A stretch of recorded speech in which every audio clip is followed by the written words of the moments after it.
Hello everyone, this is Imran. Welcome to the channel Usmani classes.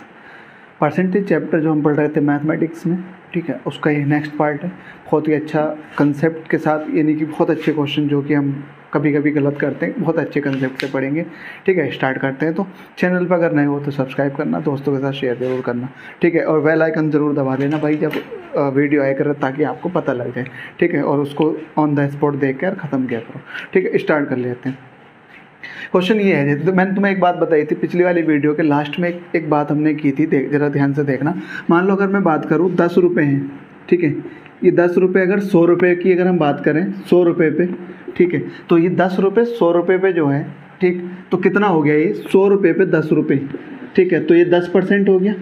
10 रुपये 100 रुपये पे 10% हो गया, ठीक है। यही 10 रुपये अगर हम बात करें इन्हीं 10 रुपये की 200 रुपये पे, तो 200 रुपये पे यही 10 रुपये, ठीक है, कितने हो जाएंगे, ये 5% हो जाएंगे। देखते जरा 5% हुआ कैसे। देखो 200 पे अगर 10 है, 200 पे अगर 10 है, पहली वीडियो देख लेना जरा, मैंने उसमें ये बात पूरी अच्छे से बता रखी है।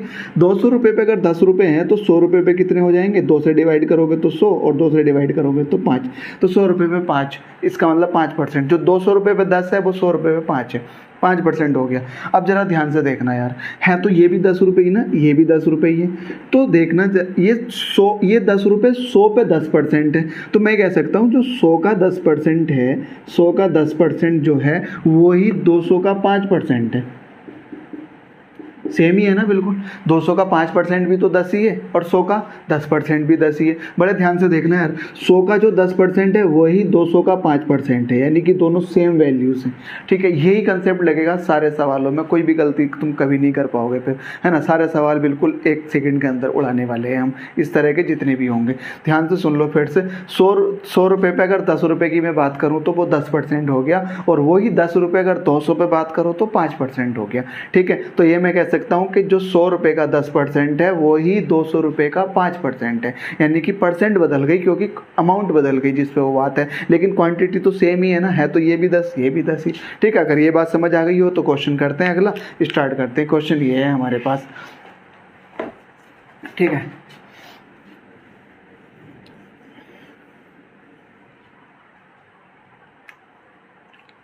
देखो जरा, 300 ग्राम चीनी के मिश्रण में, ठीक है, जरा ध्यान से देखना। 300 ग्राम चीनी के मिश्रण में, ठीक है, 300 ग्राम चीनी के मिश्रण में 40% चीनी है, 40% चीनी है। 300 ग्राम चीनी के मिश्रण में, मिश्रण किस चीज़ का ये भी बात पता लगनी, चीनी और पानी के मिश्रण में, ऐसा कह सकते हो, चीनी तथा पानी के मिश्रण में, ठीक है। 300 ग्राम चीनी तथा पानी के मिश्रण में 40% चीनी है, ठीक है। ये क्वेश्चन है हमारे पास, कितना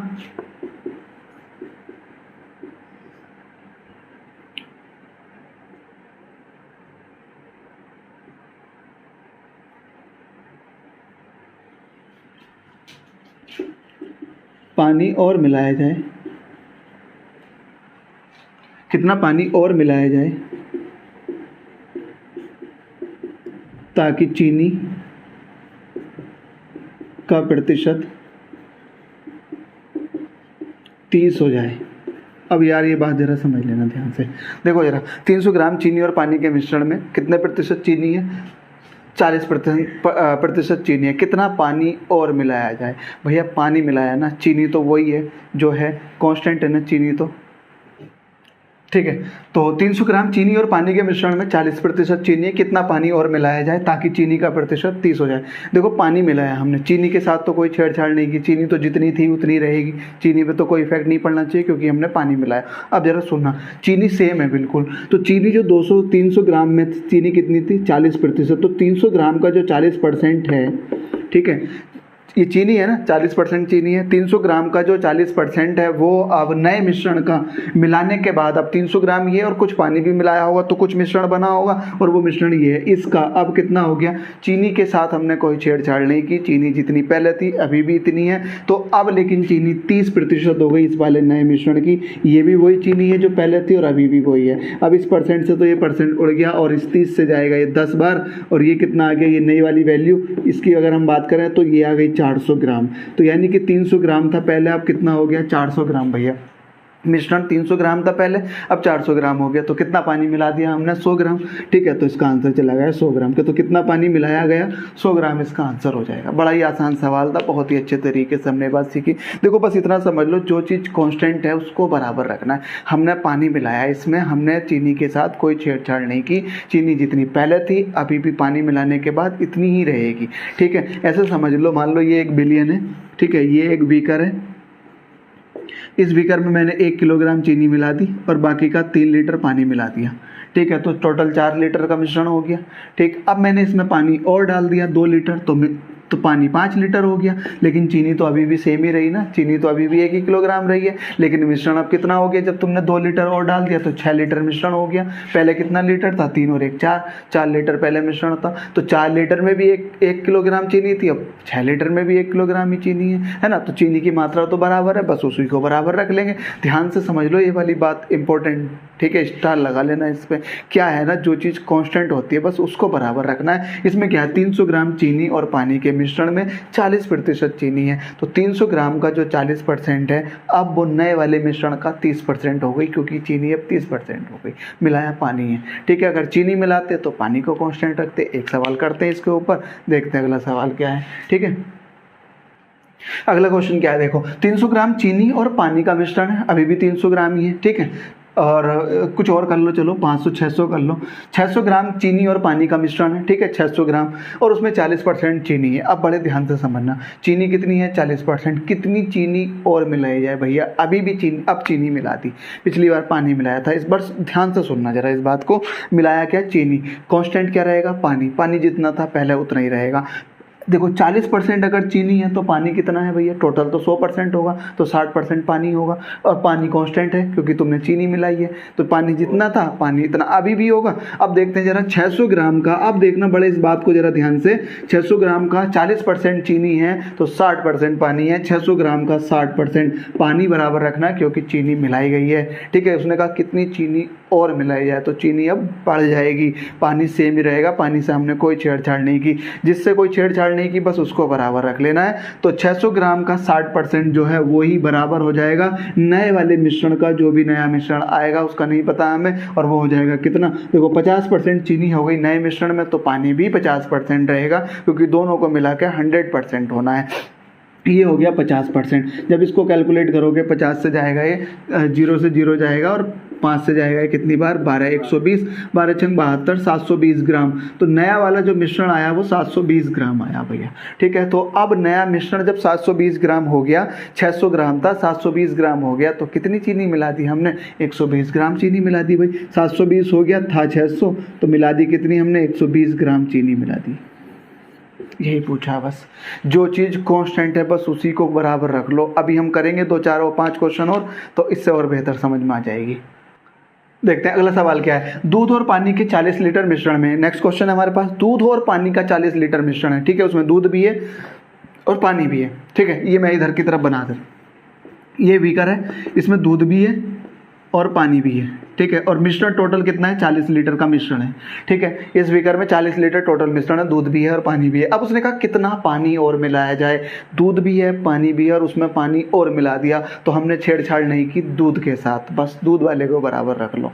क्लियर हो गई इतनी बात? समझ आने लगे सवाल? देखो जरा ध्यान से, दूध और पानी के 40 लीटर मिश्रण में, 40 लीटर मिश्रण है दूध और पानी का, पानी की मात्रा 10% है। ठीक है, पानी की मात्रा 10% है। कितना पानी और मिलाया जाए? तो पानी तुमने और मिला दिया, दूध के साथ हमने कोई छेड़छाड़ नहीं की। तो इस 40 लीटर में अगर 10% पानी है तो टोटल 100% होता है, तो 90% दूध होगा। तो 40 का 90% दूध है। ठीक है, हमने दूध के साथ कोई भी छेड़छाड़ नहीं की। अब आगे क्या बोल रखा? कितना पानी और मिलाया जाए। अब एक नया मिश्रण, देखो 40 ही है और कुछ मिला दिया तो कुछ मिश्रण बन गया होगा। मैंने यहाँ पे लिख दिया ये कुछ मिश्रण बन गया होगा, पता नहीं कितना है, अभी हम निकाल रहे हैं उसको। ठीक है, अब उसने कहा पानी मिलाया, दूध को हमने बराबर रखना है, तो जो 40 का 90% है। अब अगले मिश्रण में दूध हो गया, पानी हो गया 20%, तो दूध हो गया अब उसमें 80%, तो ये इसका हो गया 80%।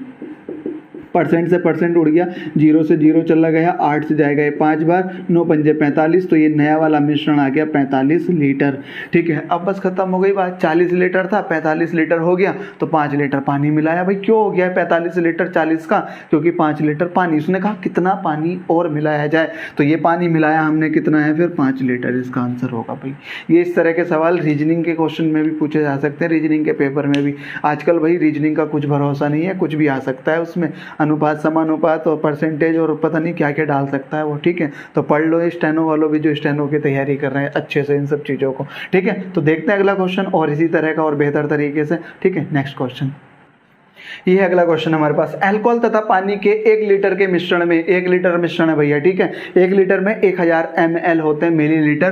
तो ऐसे भी समझ सकते हो, तो 1 लीटर बराबर 1000 मिलीलीटर होते हैं। ये बात और देखते हुए चलना। अल्कोहल तथा पानी के 1 लीटर के मिश्रण में 70% अल्कोहल है। अब बात अगली जरा बड़े ध्यान से समझना। 70% अगर अल्कोहल है तो पानी कितना है 30%, क्योंकि दो ही चीज़ें हैं, अल्कोहल और पानी है। तो अगर अल्कोहल 70% है तो पानी कितना है 30%। कोई दिक्कत नहीं है, आगे चलते हैं। उसमें कितना अल्कोहल और डाला जाए भैया? पानी के साथ तो कोई छेड़छाड़ नहीं की, अल्कोहल डाला ना हमने, पानी के साथ कोई भी छेड़छाड़ नहीं की, तो बस पानी को बराबर रख लेना। तो अगर 70% अल्कोहल है तो पानी कितना, तो 1 लीटर में 30% पानी है फिर, अगर 70% अल्कोहल है तो। ठीक है, 1 लीटर मिश्रण है। ठीक होगी इतनी बात। अब उसने कहा कितना अल्कोहल और डाला जाए, तो अल्कोहल डालने के बाद कुछ क्वांटिटी हो गई होगी। अब इस क्वांटिटी में उसने कह रखा पानी का, देखो इसमें पानी का परसेंटेज 30 था, उसमें पानी का परसेंटेज 15 है, तो बराबर 15 के रख देंगे हम इसका। ये 2 बार चला जाएगा, 2 लीटर हो गया भैया। 1 लीटर था, 2 लीटर हो गया। कितना डाल दिया हमने अल्कोहल? 1 लीटर अल्कोहल डाल दिया बस। पहले 1 लीटर था, अब 2 लीटर हो गया, तो अल्कोहल डाला कितना हमने? 1 लीटर डाला, बस खत्म हो गई बात। अगला क्वेश्चन करते हैं और भी अच्छे तरीके से देखते हैं, सारी बातों को सीखते हैं इनको। ठीक है, अगला क्वेश्चन ये है हमारे पास। 20% अल्कोहल वाले 32 लीटर के घोल में, ठीक है 20% अल्कोहल है और 32 लीटर घोल है। ठीक है, में 8 लीटर पानी मिलाया गया है। भैया पानी मिला दिया अल्कोहल के साथ, तो हमने कोई छेड़छाड़ नहीं की, पानी मिलाया। तो अगर देखो पानी मिलाया तो अल्कोहल के साथ कोई छेड़छाड़ नहीं कर रहे हैं, अल्कोहल मिला रहा है तो पानी के साथ, बस इतनी सी बात ध्यान रखनी है यार, और कुछ भी नहीं करना है। अब देखो जरा, 20% अल्कोहल वाले 32 लीटर के घोल में, तो अल्कोहल 32 लीटर का 20%, तो ये है 32 लीटर का 20%, का की जगह गुणा और 20%। बड़े ध्यान से समझना जरा, 32 लीटर का 20%, यही तो है ना अल्कोहल। ठीक है, 8 लीटर तुमने क्या और मिला दिया इसमें? पानी। तो अब कितना हो गया? 40 लीटर। 40 लीटर तो हो गया, 8 और मिला दिया अल्कोहल। अब मिश्रण तो 40 लीटर हो गया। ठीक है, तो 40 लीटर का अब यही पूछा, अब इस वाले में कितना परसेंट होगा, बस इसकी वैल्यू निकालनी, दोनों बराबर कर देंगे, क्योंकि अल्कोहल के साथ तो हमने कोई छेड़छाड़ करी नहीं है, पानी मिलाया है। ठीक है, तो पहले 32 लीटर था, 8 लीटर पानी मिला दिया, 40 लीटर हो गया। अब 40 लीटर का जो ये 32 लीटर का 20% है, वही 40 लीटर का अब कितना परसेंट हो गया, ये बात बतानी है हमें। ठीक है, तो इसको डिवाइड कर देते हैं। अब 20 से जाएगा ये 2 बार और 2 से जाएगा ये 16 बार, तो इसका आ गया कितना आंसर? लीटर से लीटर चला जाएगा, परसेंटेज बच गए यहाँ, तो ये हो गया 16%। ठीक है, तो जो 32 लीटर का पहले 20% था, अब वो नए मिश्रण यानी कि 40 लीटर का कितना परसेंट हो गया? 16%। बस इतनी सी बात देखनी है। ठीक है, तो एक और क्वेश्चन करते हैं इसी के तरीके का। देखो जरा, मैं इसको हटा देता हूँ, 20% की जगह मैं कर लिख देता हूँ 30% अल्कोहल वाले, 32 लीटर की जगह कुछ और लिख लेते हैं, चलो 40 लीटर। 40 लीटर के घोल में उसने कहा 30% अल्कोहल वाले 40 लीटर के घोल में। ठीक है,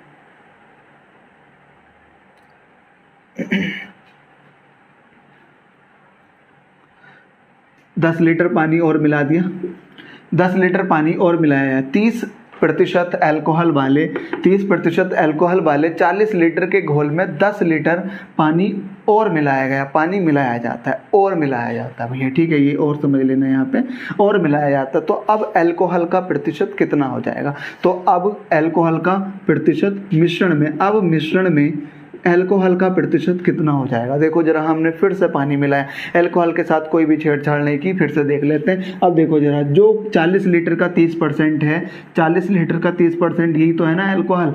अल्कोहल 40 लीटर का 30% है, जो 40 लीटर का 30% है वो अब 10 लीटर मिलाने के बाद 50 लीटर मिश्रण का कितना प्रतिशत हो जाएगा, यही पूछा है।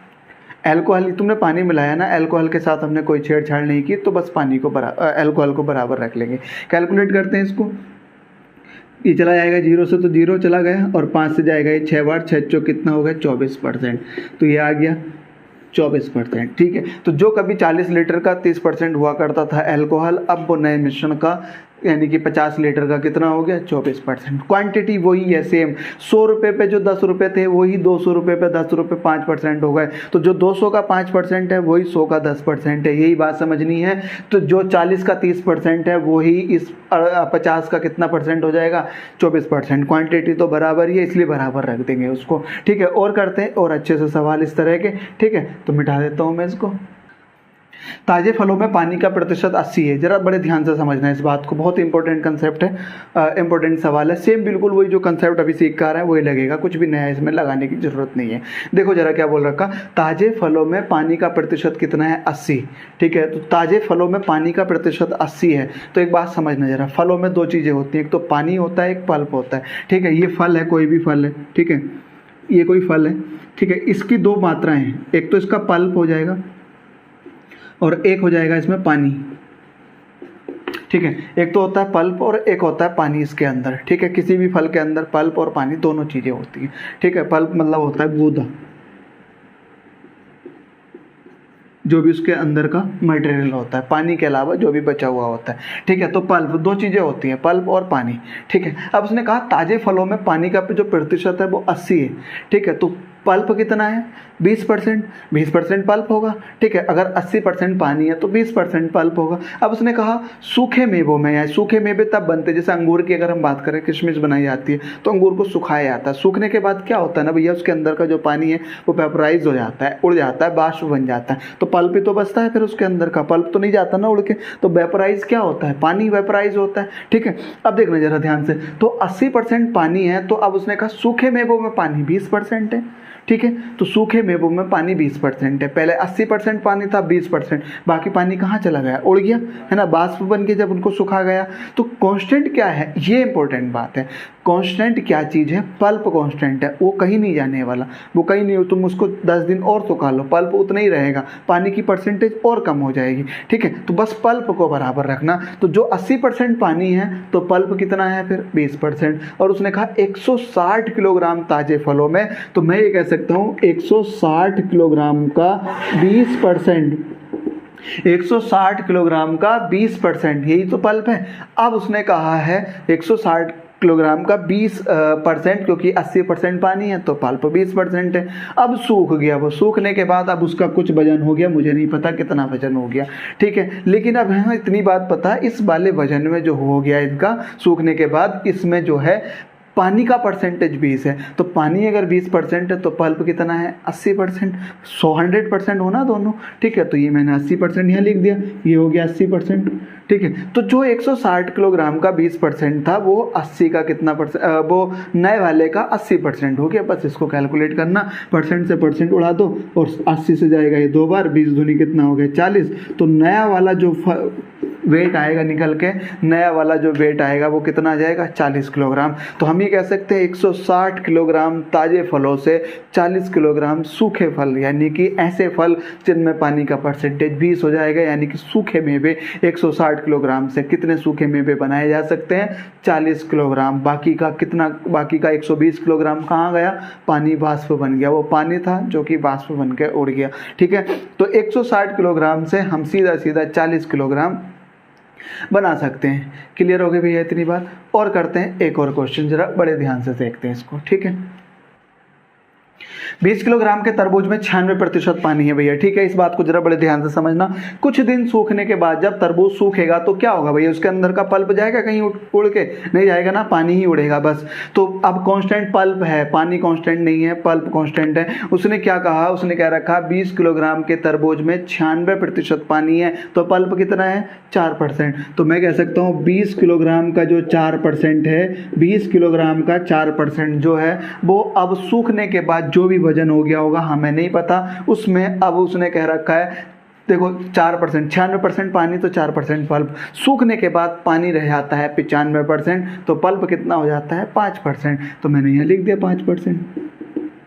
तो जो 20 किलोग्राम का, ये देखो ये भी पल्प है, ये भी पल्प है, पल्प तो कहीं नहीं जाने वाला, वो तो कांस्टेंट रहेगा। समझ आ गई इतनी बात, कोई दिक्कत नहीं है। तो जो 20 किलोग्राम का 4% है वो इस नए वाले का 5% होगा। अब इसको अगर हम कैलकुलेट करें, परसेंटेज से परसेंट जाएगा, 5 से जाएगा ये 4 बार, तो नया वाला वजन कितना आ गया, 4 चौक 16 किलोग्राम। तो यानी कि तरबूज का जो वजन है अब वो कितना रह जाएगा, 16 किलोग्राम। यानी कि तरबूज अब 20 किलोग्राम का था, सूखने के बाद वो 16 किलोग्राम का रह जाएगा, 4 किलोग्राम पानी उसका उड़ जाएगा। क्लियर हो गई भाई, इतनी सी बात समझनी थी, एक लाइन समझनी। इस तरह के जितने भी सवाल है सब इसी तरह से उड़ जाएंगे, कोई दिक्कत बिल्कुल भी नहीं आने वाली है। बहुत ही अच्छा कंसेप्ट था, बहुत ही ज़बरदस्त, एक बार समझना था बस, दिमाग में पूरी तरह से बैठ जाएंगे। बस इतनी बात समझ लेना कि क्या चीज़ कांस्टेंट है, बस जो चीज़ कांस्टेंट होगी बस उसी को इक्वल रख देना, उसी को बराबर रख देना। समझ आ गई इतनी बात, ठीक है। और देखते हैं फिर अगले टाइप के क्वेश्चन करते हैं, और इस तरह के सारे क्वेश्चन हो जाएंगे, इसमें कोई दिक्कत वाली बात नहीं है। नेक्स्ट टाइप देखते हैं जल्दी से हम, अगला टाइप है हमारे पास, और वो क्या है जरा देखते हैं। देखो जरा बड़े ध्यान से समझना इन सारी चीज़ों को, एक एक टाइप के क्वेश्चन मैं करा रहा हूँ, एक ही बार में सारे टाइप के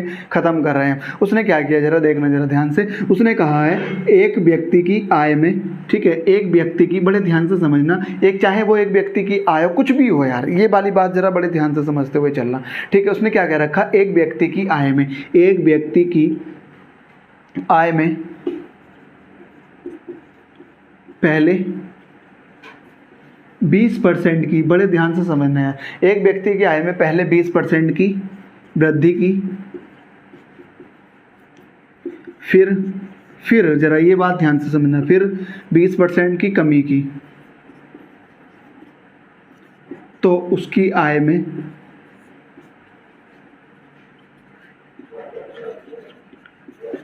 क्या प्रभाव पड़ा, उसकी आय पर क्या प्रभाव पड़ा, बड़े ध्यान से समझना है इसको। देखो जरा ध्यान से, एक व्यक्ति की आय में पहले 20% की वृद्धि हुई, पहले तो 20% की वृद्धि कर दी, फिर उसके बाद 20% की कमी की। देखो जरा ध्यान से, जब भी इस तरह का सवाल आए, पहले इतना कर दिया फिर इतना कर दिया, कुछ भी हो, चाहे A% B% वाली बात मैंने तुम्हें बता रखी थी, बिल्कुल लगाओ उसमें। 20% की वृद्धि हुई तो जरा देखो जरा, 20% की वृद्धि हुई तो प्लस, उसके बाद कमी की तो -20, A% plus B% plus AB% बटे 100, यही होता है ना, बस यही लगाओ यार, बिल्कुल यही लगाओ, ठीक है। नहीं तो फिर और भी बहुत सारे तरीके करेंगे हम, जरा देखते हैं। 20% की वृद्धि हुई, फिर 20% की कमी हुई, तो 20% वृद्धि हुई प्लस, कमी हुई माइनस, प्लस माइनस तो माइनस हो जाएगा, 20 गुणा 20% और बटे 100, इससे तो ये चला गया।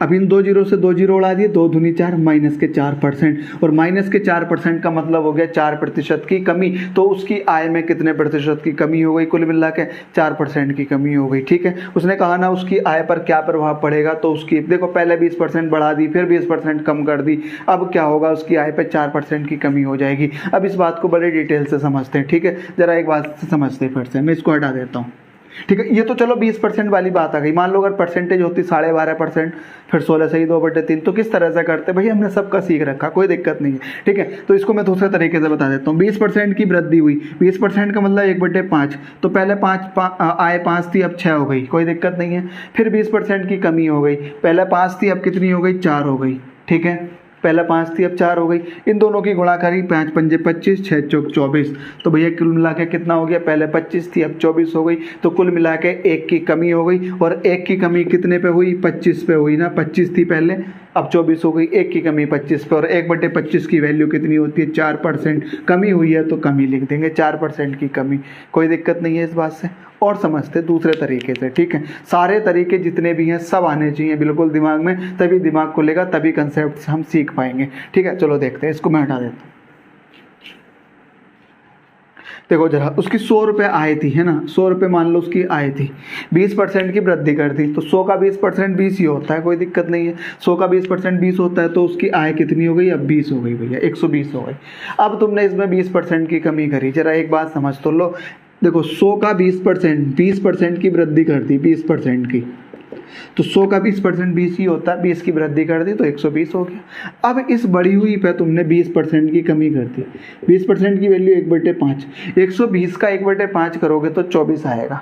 120 का जब 1/5 करोगे, 120 गुणा 1/5, तो ये 24 आएगा, 24 बार कटेगा, तो इसका मतलब तुमने 24 रुपये की कमी कर दी 120 में से। अब जब 24 की कमी करी तो कितनी हो जाएगी, जब 24 की कमी करोगे तो 96 बच जाएगी, ठीक है। तो कुल मिला के उसकी आय पहले पहले थी 100 और अब हो गई कितनी 96, तो 100 से 96 हो गई, तो कमी कितने की हो गई 4 रुपये की। 100 रुपये पे 4 रुपये की कमी, और 100 पे जो संख्या लिखी होती है बस वो इसका परसेंटेज होता है, तो 4% की कमी हो गई भाई। मैंने तुम्हें इसी सवाल में, चाहे तुम्हारा फ्रैक्शन में वैल्यू, देखो मैंने तुम्हें बार बार बताइए, फ्रैक्शन में वैल्यू अगर होगी जैसे 16 सही 2/3%, 11 सही 1/9%, इस तरह की वैल्यू होंगी तो A% B% मत लगाना बिल्कुल भी, ठीक है। फिर क्या लगाना हमने, ये वाला लगाना फ्रैक्शन वाला, फिर तो ये भी नहीं लगाना है। जैसे कि एक सवाल कर लेते हैं, 16 सही 2/3% की वृद्धि होती है, 16 सही 2/3% की वृद्धि होती है पहले, और फिर उसने कहा है 20% की नहीं 12.5% की कमी होती है। मैं यहाँ लिख देता हूँ 12.5% की कमी। तो अब इसमें A% B% लगाओगे तो मुश्किल में डाल देगा, और ये वाला कंसेप्ट लगाओगे तो भी मुश्किल में डाल देगा। तो हमने क्या करना है, सीख रखे हमने तो और मेथड सारे। तो 16.5 सही 2/3% की वैल्यू होती है 1/6, तो 6 रुपये पे 1 रुपये की कमी करी तो 5 रुपये की कर दी तुमने, 6 रुपये की 5 रुपये कर दिया, ठीक है। अब उसने क्या कह रखा, अच्छा वृद्धि की है, तो 6 की कितनी हो गई 7 हो गई, ठीक है। 12.5% की कमी हुई है, 12.5% की वैल्यू 1/8 होती है, तो पहले 8 थी अब कितनी हो गई 7 हो गई, ठीक है। 8 छंग कितना हो गया भैया 48, 7 सत्ते कितना हो गया 49, तो क्या इफेक्ट पड़ा, 48 से 49 हो गई, 48 से 49 हो गई, तो कितनी बढ़ गई 1 बढ़ गई, कितने पे 48 पे, और गुणा 16 लाते हैं परसेंटेज के लिए, 4 से जाएगा ये 25 बार और 4 से जाएगा ये 12 बार। 25/12 मतलब कितना हो गया 12 दूनी 24, 2 सही 1/12%, और 2 सही 1/12% का मतलब हो गया वृद्धि। 48 से 49 हो गई ना वृद्धि। डेटा को देख के समझना हमने क्या कर, ठीक है। और सवाल करते हैं इस तरह के,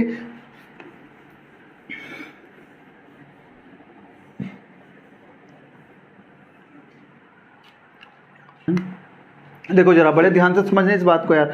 75 रुपए की एक वस्तु का मूल्य पहले 20% बढ़ा दिया, ठीक है, पहले 20% बढ़ाया, फिर उसके बाद क्या किया 20% घटा दिया, ठीक है। अब देखो जरा इसको छोड़ दो अभी एक बार, 75 रुपए को भी छोड़ दो। किसी भी वस्तु का मूल्य पहले तुम 20% बढ़ा रहे हो फिर 20% घटा रहे हो, तो इसमें हम लगा देंगे 20% पहले बढ़ाया फिर घटाया और फिर माइनस प्लस माइनस प्लस हो जाए, माइनस हो जाएगा 20% बटे 100, इससे कैंसिल हो जाएगा ये माइनस का 4%, कुल मिला के 4% की कमी हो जाएगी। 4% का मतलब हो गया 1/25, 1/25 की कमी हो जाएगी। अब वस्तु का मूल्य कितना है जरा देखो, 75 रुपये था, 75 रुपये था और 1/25 की कमी हो जाएगी। 75 का 1/25 मतलब 3 की कमी हो गई।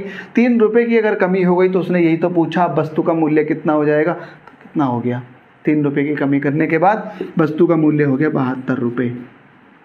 तो अगर हम 75 रुपये की चीज़ को पहले 20% बढ़ा रहे हैं फिर 20% कम कर रहे हैं, तो अब वस्तु का मूल्य हो जाएगा 72 रुपये, 72 रुपीज़। क्लियर हो गई इतनी बात, समझ आ गया इतना भैया।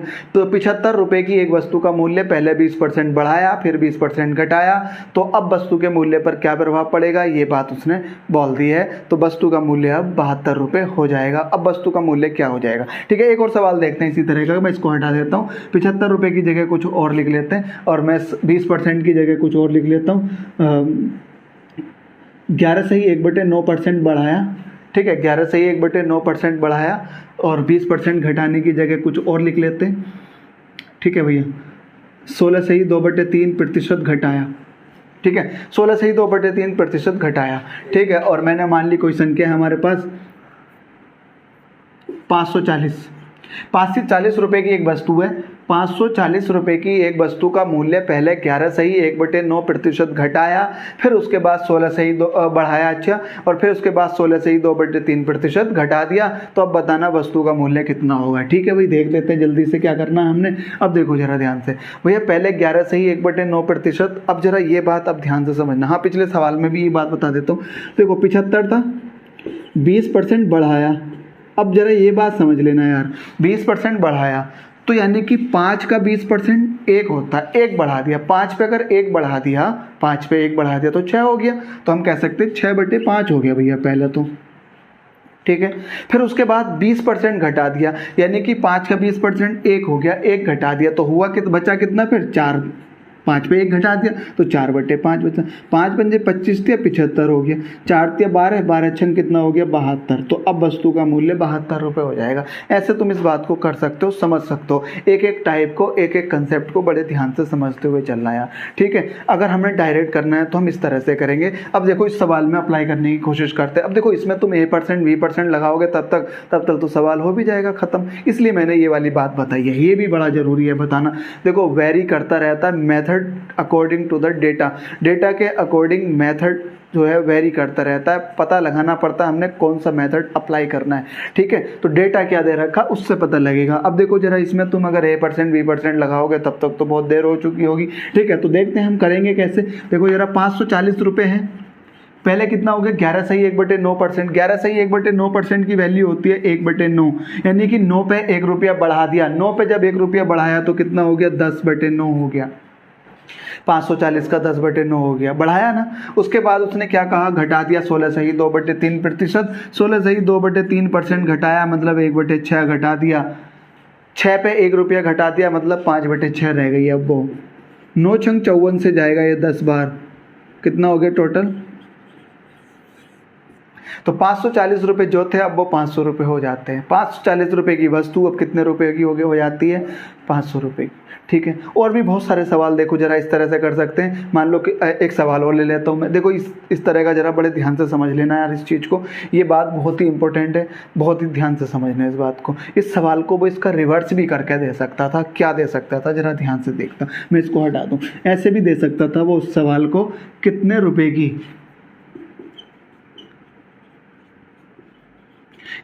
की एक वस्तु का मूल्य, पहले 11 सही 1/9% बढ़ाया, फिर 16 सही 1/3% घटाया और अब वस्तु का मूल्य 500 रुपये हो गया। अब इस सवाल को देख लो, उल्टा कर दिया उसने। 11 से 1/9% पहले बढ़ाया, फिर 16 से 2/3% घटा दिया और वस्तु का मूल्य हो गया 500 रुपये। तो कोई दिक्कत नहीं, हमें नहीं पता क्या है मूल्य, यही तो है। बस इसको ही बढ़ाया पहले 11 से 1/9 से कितना हो गया 10/9। अब जो ये बढ़ गया इसको घटा दिया 16 से 2/3% 1/6 से, यानी कि 5/6 रह गया। और अब ये बराबर हो किसके गया 500 के बराबर हो गया। बस इतना सा करना है। 5 नहीं 50 से चला जाएगा 10 बार और 9 छंग 54 कितना आ गया ये 540। तो पहले वस्तु का मूल्य 540 था, रिवर्स कर दिया इसका। समझ आ गई इतनी बात भैया, कोई दिक्कत तो नहीं है यहाँ तक। और करते हैं एक और सवाल इसी तरह का और बेहतर सा सवाल, ठीक है। तो मैं लिखता हूँ सवाल को, देखते हैं। देखो जरा एक सवाल और देखते हैं, इसी मेथड पे अप्लाई करने की कोशिश करते हैं। देखो राजस्व जो होता है, राजस्व का मतलब होता है रुपए, कितने रुपए मिले। देखो टिकट के मूल्य में 10% की कमी कर दी। मान लो अगर एक टिकट का मूल्य 100 रुपये, ऐसा समझ लो। मूवी देखना तुम्हें, एक टिकट का मूल्य 100 रुपये, ठीक है। और थिएटर में 50 सीट है, कुल मिला के 100 रुपये उसका मूल्य है और 50 सीट है, तो कुल मिला के 5000 रुपये का राजस्व मिलेगा, ठीक है। अगर थिएटर में कुल मिला के 50 सीट है, ऐसा मान लो 50 सीट है और एक टिकट का मूल्य, एक सीट का मूल्य या एक टिकट का मूल्य 100 रुपये, तो टोटल कुल मिला के हमें राजस्व कितना मिलेगा 50 सीट का 100 रुपये के हिसाब से 5000 रुपये राजस्व मिलेगा, ठीक है। तो इन दोनों की गुणा कर दी हमने। जब भी इस तरह का हो, दो की गुणा करके रिजल्टेंट निकालना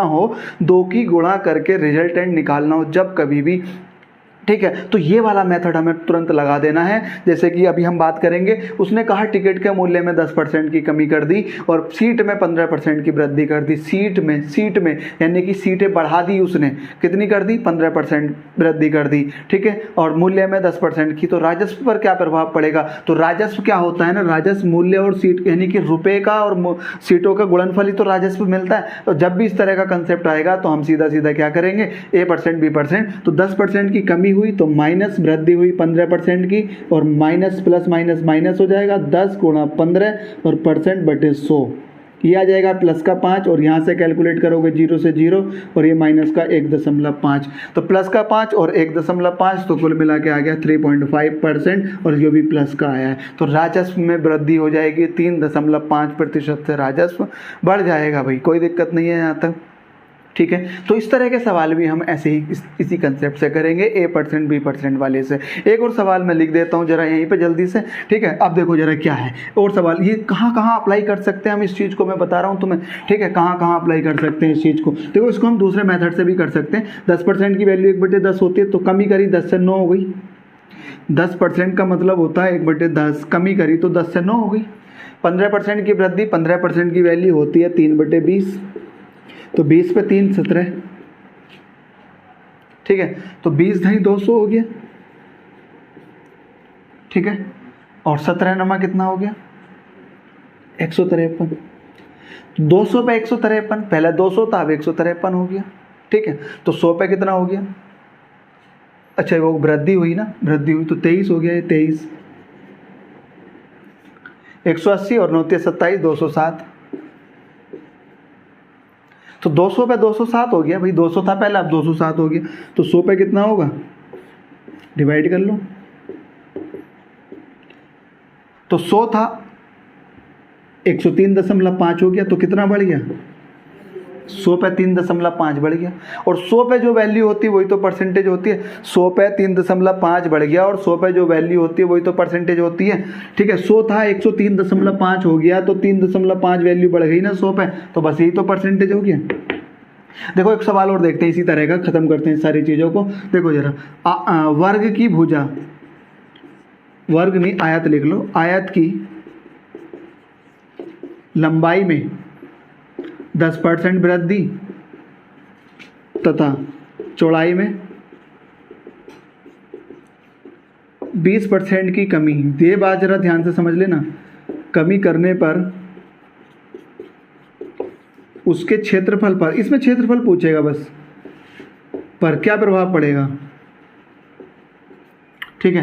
अब जरा ध्यान से समझना, देखो जो क्षेत्रफल भी क्या होता है, लंबाई गुणा चौड़ाई। मैंने कहा था जिसमें 2 के गुणनफल का रिजल्टेंट निकालना हो, बस वहाँ पे ये फॉर्मूला अप्लाई कर देना, A% + B% + AB%/100। उसने क्या कह रखा है, आयत की लंबाई में 10% की वृद्धि, चौड़ाई में 20% की कमी कर दी, तो उसके क्षेत्रफल पर क्या प्रभाव पड़ेगा। देखिए देखते जल्दी से, 10% की वृद्धि हुई तो +10, कमी हुई 20 माइनस, और प्लस माइनस माइनस 20 × 10/100। माइनस का 10 ये आ जाएगा, और यहाँ से 2 0 से 2 0, और माइनस का 2 ये जाएगा, माइनस के 12%। और माइनस का मतलब हो गया कमी हो गई, 12% की कमी हो गई भैया उसके क्षेत्रफल में। अगर तुम 10% की वृद्धि करोगे लंबाई पे और कमी करोगे चौड़ाई में 20% की, तो उसके क्षेत्रफल पर क्या प्रभाव पड़ेगा, 12% की कमी आ जाएगी। A% + B% वाला अप्लाई कर देंगे यहाँ पे भी। दूसरा और मेथड लगाने की कोशिश करते हैं। 10% की वृद्धि तो 10 से कितना हो गया 11। 20% की कमी हुई, 20% मतलब 1/5, तो 5 से कितना हो गया 4। 10 पंजे 50, 11 चौक 44। कितने की कमी, 50 पे 6 की कमी, 50 से 44 हो गया ना, 6 की कमी। तो 50 पे 6, तो 100 पे कितना है 12, और 100 पे जो वैल्यू होती है वही तो परसेंटेज होता है, 12% की कमी हो जाएगी। क्लियर हो गई इतनी बात, ठीक है। ये बहुत ही आसान सवाल था। इसी तरह का व्रत का भी हो जाएगा। व्रत का क्षेत्रफल πr² होता है, उसकी रेडियस का स्क्वायर r × r, उसका रिजल्टेंट भी यही निकलेगा। मान लो अगर मैं बात करूँ किसी व्रत की रेडियस की, ठीक है, इसी सवाल में अगर हम बात करें रेडियस की, ठीक है, व्रत की रेडियस, व्रत की त्रिज्या में 5% की कमी की जाए तो